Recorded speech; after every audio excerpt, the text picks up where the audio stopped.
Bonjour, bonjour Gérard Streff. Voilà, vous avez livré un article à la revue La Pensée dans le nouveau numéro 412 qui s'appelle Petite histoire des communistes à la radio-télévision.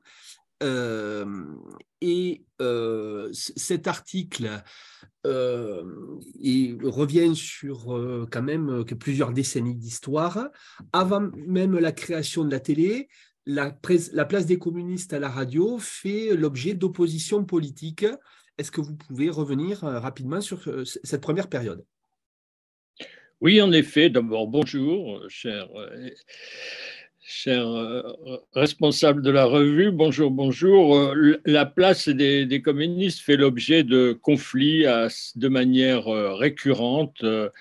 Et la revendication qui existe avant-guerre est d'être évoquée dans les revues de presse de la radio. C'était une demande assez systématique, être présent dans les revues de presse. Bon, la guerre, évidemment, n'en parlons pas. Après-guerre, il y aura la génération des résistants qui vont participer aux radios, mais très vite, la guerre froide va casser l'ambiance, discrimination anticommuniste et la mise à l'écart aussi pour de nombreuses années. L'exemple le plus symbolique, c'est celui de Francis Crémieux, qui sera exclu de la radio et réintégré seulement en 1966. Donc, on est à la veille de 68, ce qui explique que la revendication d'autres médias, d'autres moyens d'information, d'autres droits à l'information sera une des grandes revendications de 68. Alors justement, un peu avant 68, lorsque la télévision française est créée, je rappelle que c'était sous contrôle du régime gaulliste, quelle est la place des communistes entre information et création?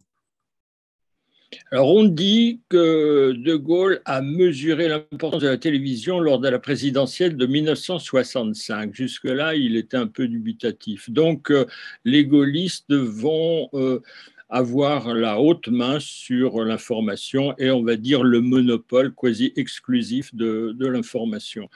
Et ça va être une donnée permanente de ces années-là, encore une fois jusqu'en 68. Mais dans le même temps, il y a toute une nouvelle génération de réalisateurs communistes qui vont, eux, travailler la création télévisuelle. En fait, ils vont inventer en quelque sorte la télévision. C'est ce qu'on va appeler l'âge d'or de la télévision. Et donc, on peut dire de manière un peu caricaturale que aux gaullistes, l'information, aux communistes, la création. Alors justement, avec le recul, parce que ça commence à dater, en quoi la trace qu'ont laissée les communistes créateurs de la télévision constitue-t-elle un repère pour un regain de qualité dans ce média? C'est une question bien difficile. Disons que les circonstances de cet âge d'or étaient très, très particulières et impossibles, je dirais, à reconstituer. Mais si regain il doit y avoir, et on peut l'espérer, il faudra plusieurs conditions. D'abord, un service public plus fort, une loi sur le pluralisme, parce qu'il y a un réel problème de diversité. Peut-être aussi que le public soit plus exigeant et des moyens d'intervention, de demande, de revendication. Et puis, j'observe que ces réalisateurs des années 60 étaient tous de fibres populaires. Donc, ça aussi, c'est important.